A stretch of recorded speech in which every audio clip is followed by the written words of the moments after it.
Routine 2.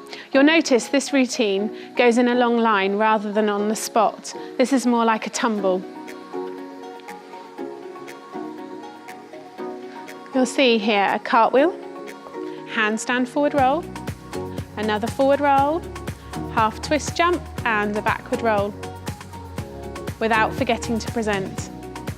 I'd like to show you how we join the cartwheel and the handstand forward roll together. We do not put our foot down twice in between. We come straight out of the cartwheel and go straight into the handstand forward roll. This is really important for linking these skills together.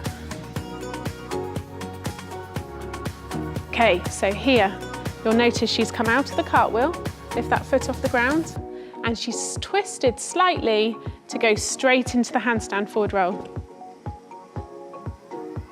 That bit might take a little bit of practice, but keep working on it and you'll get it, and it will make your routines really flow well. Let's see that routine once more.